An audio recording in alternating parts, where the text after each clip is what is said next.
ನಮಸ್ಕಾರ ರೀಪ್ಪ ಎಲ್ಲರಿಗೂ. ಮತ್ತೊಂದು ಸುದ್ದಿ ತೊಗೊಂಬಂದನ್ರಿ ಕಾಕ. ಎಲ್ಲೆಲ್ಲಿ ಸುದ್ದಿ ತೊಗೊಂಬರತ್ತಾನ ಅಂಥೇಳಿ ನಿಮಗೂ ಚಲೋ ಅನ್ನಿಸ್ತಿರ್ಬೇಕ್ರಲ್ಲ. ಕಾಕನ ಸುದ್ದಿ ಭಾಳ ಗಂಭೀರ ಇರ್ತೈತಿ, ಖರೇನೂ ಇರ್ತೈತಿ. ಭಾಳ ನೋಡಿದ ತಕ್ಷಣ ಲೈಕ್ ಶೇರ್ ಮಾಡಿಬಿಡ್ತೀರಿಪ್ಪ. ನೋಡು ತೊಡ ಅದು ಲಕ್ಷ ಗಂಟೆ ಓಡಿ ಹೋಗ್ತೈತಿ.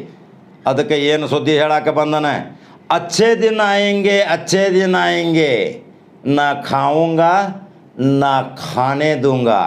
ಯಾರು ಹೇಳಿದ್ರಿ ಇದನ್ನು? ಭಾರತ ದೇಶದ ಪ್ರಧಾನಮಂತ್ರಿ 140 ಕೋಟಿ ಜನಸಂಖ್ಯೆ ಉಳ್ಳಂಥ ಈ ಭವ್ಯ ಭಾರತದ ಪ್ರಧಾನಮಂತ್ರಿ ನರೇಂದ್ರ ಮೋದಿಜಿಯವರು ಹೇಳಿದರು. ಯಾವಾಗ? ಪ್ರತಿಯೊಂದು ಚುನಾವಣಾ ರ್ಯಾಲಿಯಲ್ಲಿ ಹೇಳ್ಕೊತ ಹೋಗಿದ್ರು, ಪ್ರತಿಯೊಂದು ಪಾರ್ಲಿಮೆಂಟ್ದಲ್ಲಿ ಸಹಿತ ಹೇಳಿದರು, ಹೊರಗಡೆ MP ಗಳ ಮುಂದೆ ಹೇಳಿದರು, ಅಚ್ಚೇ ದಿನ ಆಯಂಗೆ ನಾ ಖಾऊंगा ನಾ ಖಾನೆ ದೂಂಗಾ. ಇದರ ಅರ್ಥ ಏನ್ರಿಪ್ಪ? ಭಾಳ ಮಂದಿ ಕೇಳಾಕತ್ರು, ಅದಕ್ಕೆ ಟೀಕಾ ಮಾಡಾಕತ್ರ. ಪೆಟ್ರೋಲ್ ಹೆಚ್ಚಾತು, ಅಚ್ಚೇ ದಿನ ಆಯಂಗೆ ಅಂದದ್ದು ಸುಳ್ಳಾತು. ಬೆಲೆ ಏರಿಕೆ ಹೆಚ್ಚಾತು, ಅದನ್ನು ಅಚ್ಚೇ ದಿನ ಆಯಂಗೆ ಅಂದರು. ರೈಲ್ವೆ ಎಲ್ಲ ಮಾರ್ಕೊಂಡ್ರು, ಎಲ್ಲ ಖಾಸಗೀಕರಣ ಆಗಾಕತ್ತಾವು ಅಂಥೇಳಿ ಅಚ್ಚೇ ದಿನ ಆಯಂಗೆ ಅಂತ ಹೇಳಾಕತ್ರು. ಭ್ರಷ್ಟಾಚಾರ ರಹಿತ ಮಾಡ್ತಾನಂಥೇಳಿ ಅಲ್ಲೇ ಭ್ರಷ್ಟಾಚಾರ ಮಾಡುತ್ತಿರೋ ಕೆಲ ಮಂತ್ರಿಗಳ ಬಗ್ಗೆ ಇದೆಲ್ಲ ನೋಡಿದ್ರೆ ಅಚ್ಚೇ ದಿನ ಆಯಂಗೆ ಏನಂಥೇಳಿ ಕೆಲವ್ರು ವಿಚಾರ ಮಾಡಾಕತ್ತಿರ್ಬೇಕು. ಆದರೆ ಇದರ ಬಗ್ಗೆ ಅಚ್ಚೇ ದಿನ ಆಯಂಗೆ ನಾ ಖಾऊंगा ನಾ ಖಾನೆ ದೂಂಗಾ ಇದರ ಬಗ್ಗೆ ಎಷ್ಟು ಚಂದ ವಿಶ್ಲೇಷಣೆ ವಿಧಾನಸಭಾ ಸದನದಾಗ ಕುಡ್ಚಿಯ ಜನಪ್ರಿಯ ಶಾಸಕ ಹ್ಯಾಟ್ರಿಕ್. ಮುಂದೆ ಮತ್ತೆ ಶಾಸಕ ಆಗ್ತಾನ್ರಿ ಅವ. ಜನ ಬೆಂಬಲ ಎಲ್ಲಿ ಇರುವವರೆಗೆ ಅವನ ಸೋಲ್ಸಕ್ಕೆ ಸಾಧ್ಯ ಇಲ್ಲ. ಅಂಥ ಯುವಕ ಮತ್ತು ಎಷ್ಟು ಮಾರ್ಮಿಕವಾಗಿ ಎಷ್ಟೊಂದು ನಿರ್ಬಿಡೆಯಾಗಿ ಅಚ್ಚೇ ದಿನ ಆಯಂಗೆದ ಬಗ್ಗೆ ಸದನದಾಗ ವಿಶ್ಲೇಷಣೆ ಮಾಡಿ ಹೇಳುವಾಗ ಸ್ತಬ್ಧಾಗ್ಯಾರ್ರಿ ಎಲ್ಲರೂ. 200 ಮಂದಿ ಶಾಸಕರ ಸದನ ಶಾಂತ ಆಗೈತಿ. ಕಾಗೇರಿ ಅವರು ಸಭಾಪತಿ ತೆಲಿಗೆ ಕೈ ಹಚ್ಕೊಂಡು ಕೂತಾರ. ಎಷ್ಟು ಚಂದ ಹೇಳ್ತಾನಪ್ಪ ಇವ PSI ಪಿ ರಾಜು, ಕಾನೂನು ಮತ್ತು ಸಂವಿಧಾನ ಬಲ್ಲವ. ಭಾಳ ಚಂದ ಹೇಳ್ಯಾನ. ಆ ಹೇಳೋದ ನಿಮಗೆ ಪ್ರಸಾರ ಮಾಡಾಕತ್ತನ್ರಲ್ಲ ನಾ ನಂಬರ್ 1 ಚಾನಲ್ ಮುಖಾಂತರ. ಯಾಕಂದ್ರೆ ಕುಡ್ಚಿ ಭಾಗದಾಗ ನಮ್ಮ ಫಾಲೋವರ್ ಭಾಳ್ರಿ. ಕುಡ್ಚಿ ಭಾಗದಾಗ ನಮ್ಮ ಫಾಲೋವರ್ಸ್ ಭಾಳ, ನಮ್ಗೆ ಲೈಕ್ ಕೊಡೋರು ಭಾಳ, ಕಮೆಂಟ್ ಹಾಕೋರು ಭಾಳ.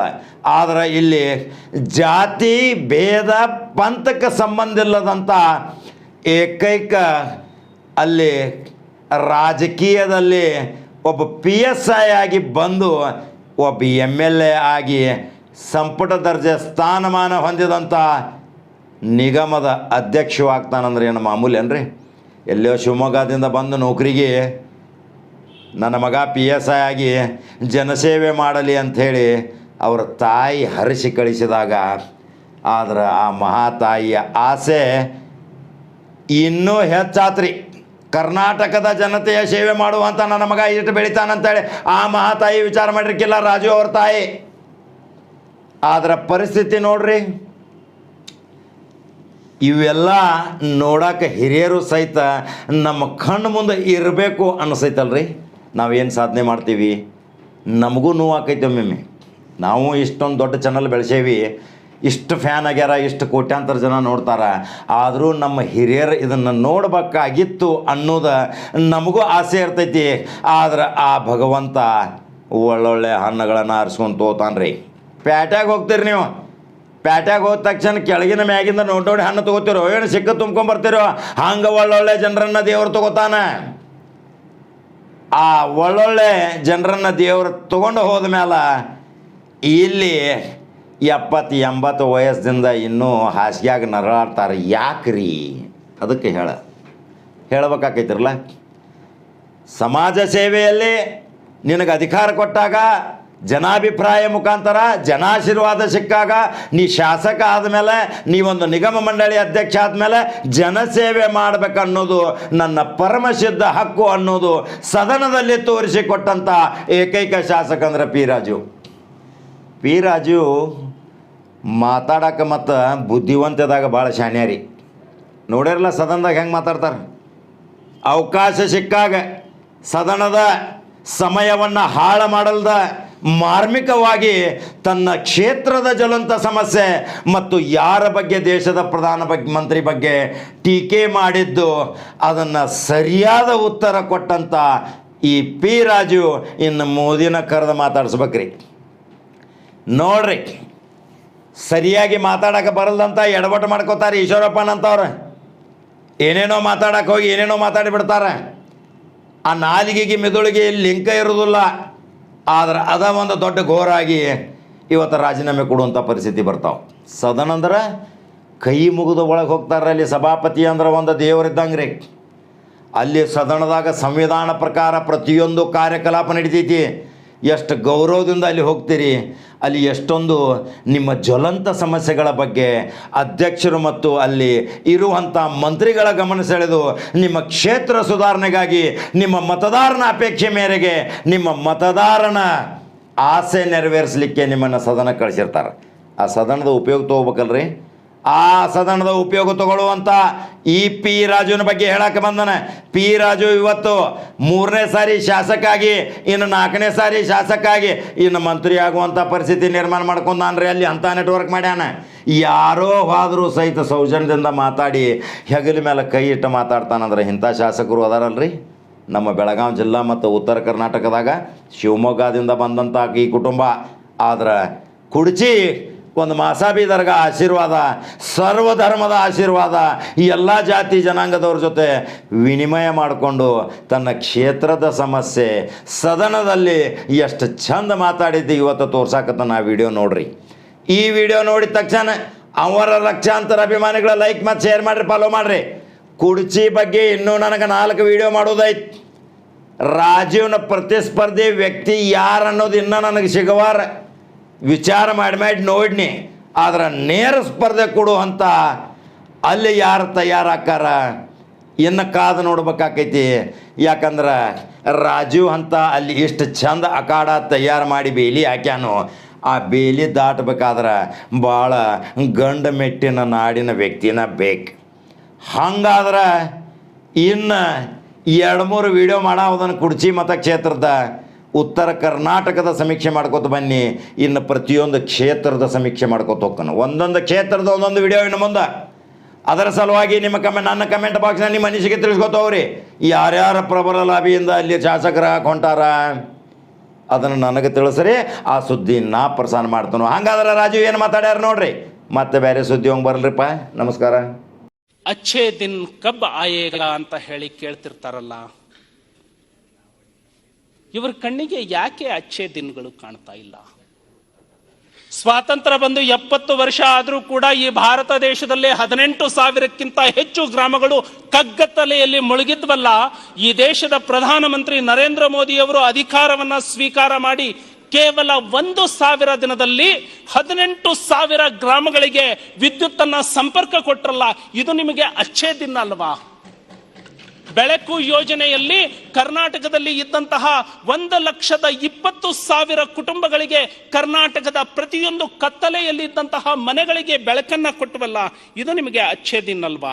ಹೌಸಿಂಗ್ ಫಾರ್ ಆಲ್ ಅನ್ನುವಂತಹ ಯೋಜನೆಯನ್ನ ಪ್ರಧಾನಮಂತ್ರಿಗಳು ಘೋಷಣೆ ಮಾಡಿರುವಂತದ್ದು, ಎಲ್ಲರಿಗೂ ಸೂರು ಅನ್ನುವಂತಹ ಯೋಜನೆಯನ್ನ ಘೋಷಣೆ ಮಾಡಿರುವಂತದ್ದು, ಅದು ನಿಮಗೆ ಅಚ್ಚೇ ದಿನ ಅಲ್ವಾ? ಆಯ್ತು, ರಾಜ್ಯದಲ್ಲಿ ಎಷ್ಟು ಮನೆ ಕೊಟ್ಟಿದ್ದಾರೆ ಒಮ್ಮೆ ಹೇಳಿ. ಅದನ್ನ ನೀವು ಏನು ಮಾಡಿ ಹೋಗಿದ್ರಿ? ನಾವು ಅದನ್ನ ಎಷ್ಟು ದೀನ್ ದಯಾಳ್ ವಿದ್ಯುತ್ ಶಕ್ತಿ ಅದು ನೀವು ಬದಲಾವಣೆ ಮಾಡಿಬಿಟ್ರೆ, ರಾಜೀವ್ ಗಾಂಧಿ ಗ್ರಾಮೀಣ ವಿದ್ಯುತ್ ಶಕ್ತಿ ಯೋಜನೆ ಇತ್ತು. ಅದನ್ನ ನೀವು ಬದಲಾವಣೆ ಮಾಡಿ, ಹೆಸರು ಬದಲಾವಣೆ ಮಾಡಿ ದೀನ್ ದಯಾಳ್ ಅಂತ ಹೇಳ್ಬಿಟ್ಟು ಬದಲಾವಣೆ ಮಾಡಿದ್ರೆ ಹೊರತು ಅದು ನಿಮ್ಮ ಸಾಧನೆ ಅಲ್ಲ, ಅದು ನಮ್ಮ ಸರ್ಕಾರ ಸಾಧನೆ. ನೋಡಿ, ಹಿಂಗೆ ಮಾತಾಡ್ತಾ ಇರಿ, ಜನರು ನೋಡ್ತಾ ಇರೋದು ಅದನ್ನೇ. ನರೇಂದ್ರ ಮೋದಿ ಅವರು ಪ್ರಧಾನಮಂತ್ರಿಯಾಗಿ ಗದ್ಗೆಯನ್ನ ಅಲಂಕರಿಸಿದ್ದಾರೆ ಅಂದ್ರೆ ಇದೆಯಾ ಪಾರ್ಲಿಮೆಂಟ್? ಹೊಸ ಪಾರ್ಲಿಮೆಂಟ್, ಹಳೆ ಪಾರ್ಲಿಮೆಂಟ್ ಅಲ್ಲೇ ನಾವು ಕೂತಲ್ಲೇ ನೀವು ಕೂತಿದ್ದೀರಿ ಅಂತ ಹೇಳಿದ್ರೆ ಹಾಸ್ಯಾಸ್ಪದ ಅಂತಾರೆ. ನಿಮ್ಮನ್ನ ಲಾಫಿಂಗ್ ಸ್ಟಾಕ್ ಅಂತ ಹೇಳಿ ಹೇಳ್ತಾರೆ. ಹಳೇದು ಅಲ್ಲ, ಯೋಜನೆಗಳನ್ನ ಘೋಷಣೆ ಮಾಡೋದಲ್ಲ, ಅದನ್ನ ಅನುಷ್ಠಾನ ಮಾಡುವಂತಹ ಬದ್ಧತೆಯಲ್ಲಿ ನಿಮಗೆ ಅಂತ ಹೇಳಿ ನಾನು ನಿಮ್ಮನ್ನ ಸ್ವಾಗತ ಮಾಡಿದೆ. ರಾಜೀವ್ ಗಾಂಧಿ ಅವರೇ ಹೇಳಿಕೆಯನ್ನ ಕೊಟ್ಬಿಟ್ರು. ಸನ್ಮಾನ್ಯ ಸಭಾಧ್ಯಕ್ಷರೇ, ಒಬ್ಬ ದೇಶದ ಪ್ರಧಾನಮಂತ್ರಿಯಾಗಿ ಹೇಳಿಕೆಯನ್ನ ಮಾಡ್ತಾರೆ, ನಾನು ಈ ದೇಶದ ಬಡವನಿಗೆ ಅವನ ಕಲ್ಯಾಣಕ್ಕಾಗಿ 100 ರೂಪಾಯಿ ಬಿಡುಗಡೆ ಮಾಡಿದೆ ಅಂತ ಹೇಳಿದ್ರೆ ಅದು ಜನಸಾಮಾನ್ಯನಿಗೆ ಹೋಗಿ ಮುಟ್ಟುವಂಥದ್ದು ಬರೀ 15 ರೂಪಾಯಿ ಮಾತ್ರ ಅಂತ ಹೇಳಿ ನಾನು ಹೇಳಿದ್ನ ಈ ಹೇಳಿಕೆನ? ಕಾಂಗ್ರೆಸ್ನವ್ರು ಹೇಳಬೇಕು. ಯಾರು ಹೇಳಿದ್ರು? ರಾಜೀವ್ ಗಾಂಧಿ. ಕಾಂಗ್ರೆಸ್ಸಿನ ಪ್ರಧಾನಮಂತ್ರಿ ಹೇಳಿದ ಹೇಳಿಕೆ. ಆದರೆ ಸನ್ಮಾನ್ಯ ನರೇಂದ್ರ ಮೋದಿ ಅವರು ಈ ದೇಶದ ಪ್ರಧಾನಮಂತ್ರಿ ಆದ ಮೇಲೆ ಜನರ ಕಲ್ಯಾಣಕ್ಕಾಗಿ ಬಿಡುಗಡೆ ಮಾಡಿರುವಂತದ್ದು 17 ಲಕ್ಷ ಕೋಟಿ. 17 ಲಕ್ಷ ಕೋಟಿಯಲ್ಲಿ ಡೈರೆಕ್ಟ್ ಬೆನಿಫಿಟ್ ಟ್ರಾನ್ಸ್ಫರ್ ಡಿಬಿಟಿ ಮೂಲಕ ನೇರವಾಗಿ 1 ರೂಪಾಯಿ ಕೂಡ ಯಾರಿಗೂ ಹೋಗಲಾರದೆ ಹೋಗಿದೆ ಅಂದ್ರೆ ಇದು ಅಚ್ಚೇ ದಿನ ಅಲ್ವಾ? ನಿಮ್ಮ ರಾಜೀವ್ ಗಾಂಧಿ ಅವರ ಸ್ಟೇಟ್ಮೆಂಟ್ ಅನ್ನ ಇವತ್ತು ರೆಕಾರ್ಡ್ ಮಾಡೋಣ. 17 ಲಕ್ಷ ಕೋಟಿ ಕೇಂದ್ರ ಸರ್ಕಾರದಿಂದ ಬಿಡುಗಡೆ ಆಗಿದೆ. ಕೇವಲ 15% ಜನರಿಗೆ ಹೋಗಿ ತಲುಪ್ತಿತ್ತು ಅಂತ ಹೇಳಿದ್ರೆ ಎಷ್ಟು ಹೋಗಿ ತಲುಪ್ತಿತ್ತು? ಕೇವಲ 17 ಲಕ್ಷ ಕೋಟಿಯಲ್ಲಿ 2 ಲಕ್ಷ ಕೋಟಿ ಬಡವರಿಗೆ ಹೋಗಿ ಮುಟ್ತಿತ್ತು, 15 ಲಕ್ಷ ಕೋಟಿ ಮಧ್ಯವರ್ತಿಗಳ ಪಾಲಾಗ್ತಿತ್ತು. ಇದನ್ನ ತಪ್ಪಿಸಿದ್ದು ಇದು ಅಚ್ಚೇ ದಿನ ಅಂತ ಹೇಳಿ ನಿಮಗೆ ಅನಿಸ್ತಾ ಇಲ್ವಾ? ರಾಜು, ನಿಮ್ಮ ಒಂದು ಮಾಹಿತಿಗೆ, ರಾಜು ಅವರೇ, ಸಭಾಧ್ಯಕ್ಷ ರಾಜೀವ್ ಗಾಂಧಿ ಅವತ್ತು ಏನ್ ಮಾತನ್ನು ಹೇಳಿದ್ರು ಅಂತ ಹೇಳಿದ್ರೆ, ಆವಾಗ ಸ್ಥಳೀಯ ಚುನಾವಣೆ ಇರಲಿಲ್ಲ, ನಮ್ಮ ಸ್ಥಳೀಯ ತಾಲೂಕ್ ಪಂಚಾಯತ್, ಜಿಲ್ಲಾ ಪಂಚಾಯತ್, ಲೋಕಲ್ ಬಾಡಿಗಳು ಇರಲಿಲ್ಲ, ಕೇಂದ್ರೀಕೃತವಾಗಿ ಇವತ್ತು ಒಂದು ಅಧಿಕಾರ ಇತ್ತು. ಆವಾಗ ಸಮರ್ಪಕವಾಗಿ ಜನರಿಗೆ ಬಿಡುಗಡೆ ಮಾಡಿದ ಹಣವನ್ನು ಸರಿಯಾಗಿ ಮುಟ್ತಾ ಇಲ್ಲ, ಕೇಂದ್ರೀಕೃತ ಅದನ್ನು ವಿಕೇಂದ್ರೀಕರಣ ಮಾಡ್ಬೇಕಂತೇಳಿ ಸ್ಥಳೀಯ ಸಂಸ್ಥೆ, ಜಿಲ್ಲಾ ಪಂಚಾಯತ್, ತಾಲೂಕ್ ಪಂಚಾಯತ್ ಮಾಡಿ ನೇರವಾಗಿ ಜನರಿಗೆ ಮುಟ್ಟುವಂತ ವ್ಯವಸ್ಥೆ ಮಾಡಬೇಕೆಂಬ ಉದ್ದೇಶದ ಮಾತನ್ನು ಹೇಳಿದ್ರು.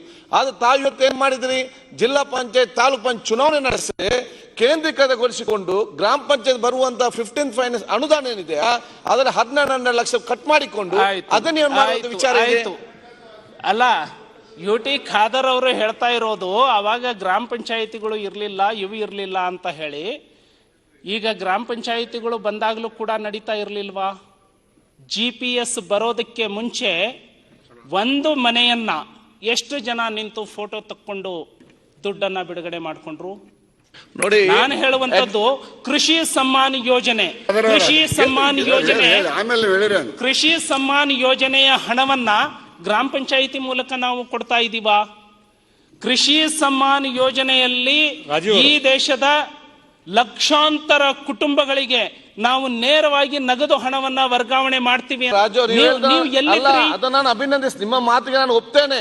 ಆದ್ರೆ ನೀವು ಅಭಿನಂದಿಸಿ ಯಾರನ್ನು ಬೇಕಂತ ಹೇಳಿದ್ರೆ, ಅಗ್ರಿಕಲ್ಚರ್ ಇಂಡಿಯಾವನ್ನು ಟೆಕ್ನಾಲಜಿ ಇಂಡಿಯಾ ಮತ್ತು ಡಿಜಿಟಲ್ ಇಂಡಿಯಾನ ಪರಿವರ್ತನೆ ಮಾಡಿ ರಾಜೀವ್ ಗಾಂಧಿ ಅವರು ಕಂಪ್ಯೂಟರೈಸೇಷನ್ ಮಾಡಿದ್ರಲ್ಲ, ಅದನ್ನು ನೀವು ಒಪ್ಪಿಕೊಳ್ಳಿ. ಅವತ್ತು ರಾಜೀವ್ ಗಾಂಧಿ ಅವರು ಅಗ್ರಿಕಲ್ಚರ್ ಇಂಡಿಯಾನು ಟೆಕ್ನಾಲಜಿ ಇಂಡಿಯಾ ಅಂತ ಪರಿವರ್ತನೆ ಮಾಡಿ ಕಂಪ್ಯೂಟರೈಸೇಷನ್ ಅವತ್ತು ತಂದಾಗ ನಿಮ್ಮ ಬಿಜೆಪಿ ನಾಯಕರೇ ಬಹುಶಃ ದೂರಿದ್ರು, ಉದ್ಯೋಗ ಕಳೆದುಕೊಳ್ಳೋಗ್ತದೆ, ಕಂಪ್ಯೂಟರೈಸೇಷನ್ ಮಾಡ್ತಾರೆ ಅಂತೇಳಿ. ಆ ಕಂಪ್ಯೂಟರೈಸೇಷನ್ ಇಂದ ಇವತ್ತು ಇದೆಲ್ಲ ಸವಲತ್ತು ಬರ್ಲಿಕ್ಕೆ ಸಾಧ್ಯವಾಗಿ ಹೇಳಲಿಕ್ಕೆ ಬಯಸ್ತೇನೆ. ರಾಜೀವ್ ಅವರು ಒಂದ್ ನಿಮಿಷ. ಈ ಡೈರೆಕ್ಟ್ ಬೆನಿಫಿಟ್ ಟ್ರಾನ್ಸ್ಫರ್ ಇದೆಯಲ್ಲ, ಸ್ಕೀಮ್, ಅದು ನರೇಂದ್ರ ಮೋದಿ ಅವರು ಶುರು ಮಾಡಿದ್ದ ಅಥವಾ UPA ಸರ್ಕಾರದಲ್ಲಿ ಶುರು ಆಗಿದ್ದು ಅಂತ ಒಂದು ಪ್ರಶ್ನೆ ನಿಮ್ಗೆ.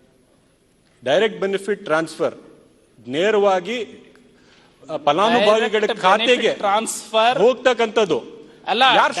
ಡೈರೆಕ್ಟ್ ಬೆನಿಫಿಟ್ ಟ್ರಾನ್ಸ್ಫರ್ ಸಿಸ್ಟಮ್ 40 ಕೋಟಿ ಫಲಾನುಭವಿಗಳನ್ನ ಒಳಗೊಂಡಾಗ ನೀವು ಬ್ಯಾಂಕಿಂಗ್ ಸೆಕ್ಟರ್ ಇಂದ, ಎಕನಾಮಿಕ್ ಸೆಕ್ಟರ್ ಇಂದ ಹೊರಗಡೆ ಇಟ್ಟು ಡೈರೆಕ್ಟ್ ಬೆನಿಫಿಟ್ ಟ್ರಾನ್ಸ್ಫರ್ ಇದು ಯಾವಾಗ ಆಗ್ಲಿಕ್ಕೆ ಸಾಧ್ಯ? ಜನ್ಮ ಮಾಹಿತಿಗೆ ಆಯ್ತು. ಅಲ್ಲಿವರೆಗೆ ಇಂಡಸ್ಟ್ರಿಯಲಿಸ್ಟ್ ಗಳಿಗೆ ಡೈರೆಕ್ಟ್ ಬೆನಿಫಿಟ್ ಟ್ರಾನ್ಸ್ಫರ್ ಇತ್ತು. ನಾನು ಹೇಳ್ತಾ ಇರುವಂತದ್ದು ಸ್ಕೀಮ್ಗಳು ಇರಲಿಲ್ಲ ಅಂತಲ್ಲ, ಸಿಸ್ಟಮ್ ಇರಲಿಲ್ಲ. ಸಿಸ್ಟಮ್ ಸ್ಟಾರ್ಟ್ ಮಾಡಿದ್ದು UPA ಸರ್ಕಾರ. ನೀವು ಮುಂದೆ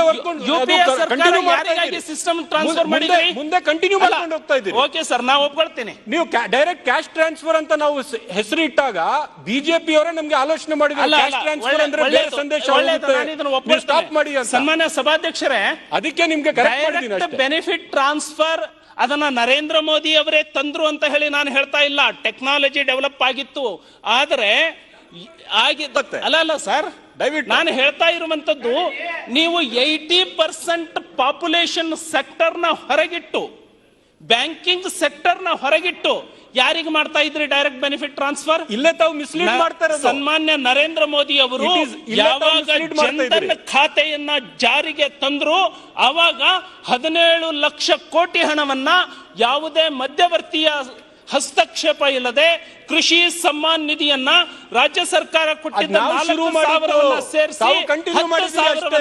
ನೇರವಾಗಿ ಟ್ರಾನ್ಸ್ಫರ್ ಮಾಡಲಿಕ್ಕೆ UPA ಸಾಧ್ಯ ಸರ್ಕಾರ ಆಗಿತ್ತು. ಶುರು ಅದು ಮಾಡಿದ್ದು ನರೇಂದ್ರ ತಾವು ಮೋದಿ continue ಅವರ ಮಾಡಿದ್ದೀರಿ ಅಷ್ಟೇ. ತೀರ್ಮಾನದ ಮೇಲೆ. ರಾಜು ಅರ್ಥ ಹೋಗೋದು ಬೇಡ. ರಾಜು ನಾನು ಒಪ್ತೀನಿ, ನಿಮ್ಮ ಮಾತನ್ನು ಒಪ್ತೀನಿ. ಒಂಚೂರು ಆಲೋಚನೆ ಮಾಡಿ. 2013 ಕೊನೆಯಲ್ಲಿ UPA ಸರ್ಕಾರ ತೀರ್ಮಾನ ಮಾಡಿದ್ದು ಡೈರೆಕ್ಟ್ ಬೆನಿಫಿಟ್ ಟ್ರಾನ್ಸ್ಫರ್ ಆಗಬೇಕು ಅಂತ. ಆದ್ರೆ ಆ ಡೈರೆಕ್ಟ್ ಬೆನಿಫಿಟ್ ಟ್ರಾನ್ಸ್ಫರ್ ಯಾವ ಮೂಲಕ ಮಾಡಬೇಕು ಅಂತ ಆಲೋಚನೆ ಮಾಡಿದ್ದು ನರೇಂದ್ರ ಮೋದಿ ಅವರು. ಇದನ್ನ ಅಕ್ಸೆಪ್ಟ್ ಮಾಡ್ಕೊಳ್ಳಿ. ಯಾಕೆ ಅಂತಂದ್ರೆ ಕೇಳ್ರಿ ಇಲ್ಲಿ ಒಂದ್ ನಿಮಿಷ ಕೇಳಿ, ನಾನು ಹೇಳ್ತೀನಿ. ಈಗ ಕೇಳಿ, ಈಗ ಒಂದ್ ನಿಮಿಷ ಕೇಳಿಸ್ಕೊಳ್ಳಿ, ನಾನು ಮುಗಿಸ್ಬಿಡ್ತೀನಿ ರೀ. ಅಷ್ಟು ಒಪ್ಕೊಳ್ಳಿ ಅಂತ ನಾನು ಮುಗಿಸ್ಬಿಡ್ತೀನಿ. ಈ ಜನ್ಧನ್ ಅಕೌಂಟ್ ಅಂತ ಮಾಡಿ ಬಡವರಿಗೆ ಸಿಕ್ಕಬೇಕಾದಂತ ಎಲ್ಲ ಹಣವನ್ನ ಡೈರೆಕ್ಟ್ ಆಗಿ ಟ್ರಾನ್ಸ್ಫರ್ ಮಾಡುವಂತ ನಿರ್ಧಾರ ತಗೊಂಡಿದ್ದು ಸನ್ಮಾನ್ಯ ನರೇಂದ್ರ ಮೋದಿ ಅವರು. DBT ಕಾನ್ಸೆಪ್ಟ್ ತಂದಿದ್ದು ಕೊನೆಯಲ್ಲಿ 2013 UPN-ಅವರು. UPA ನೀವು ಯಾಕೆ ಪ್ರಧಾನಮಂತ್ರಿಗಳು ಮಾಡಿರುವಂತ ಕೆಲಸ ಅಪ್ರಿಶಿಯೇಟ್ ಮಾಡಕ್ಕೆ ಆಗ್ತಾ ಇಲ್ಲ? ಜಾರಿ ಮಾಡಿದ್ದು ಒಳ್ಳೆ ಕೆಲಸ ಮಾಡಿರೋದನ್ನ ಅಪ್ರಿಶಿಯೇಟ್ ಮಾಡ್ರಿ. ನಮಗೂ ಕ್ರೆಡಿಟ್ ಕಂಟಿನ್ಯೂ ಮಾಡಿದಿರಿ, ಒಳ್ಳೇದು. ನಮ್ ಸ್ಕೀಮ್ ನ ನೀವು ಕಂಟಿನ್ಯೂ ಮಾಡಿದಿರಿ, ಧನ್ಯವಾದಗಳು. ಆದ್ರೆ UPA ಸರ್ಕಾರ ಪ್ರಾರಂಭ ಮಾಡಿರ್ತಕ್ಕಂಥದ್ದು ಅಷ್ಟೇ, ತಮಗೆ ಡಿಸ್ಟರ್ಬ್ ಮಾಡೋದಿಲ್ಲ. ಸ್ಕೀಮನ್ನ ನರೇಂದ್ರ ಮೋದಿ ಅವರು ಇದ್ದಿದ್ದಕ್ಕೆ ಅಷ್ಟು ಎಫೆಕ್ಟಿವ್ ಆಗಿ ಜಾರಿಗೆ ಬಂತು ಅಂತ ನಾವು ಶುರು ಮಾಡಿದ್ದಕ್ಕೆ ನೀವು ಕಂಟಿನ್ಯೂ ಮಾಡಿದಿರಿ ಅಷ್ಟೇ. ಮೋದಿ ಅವರು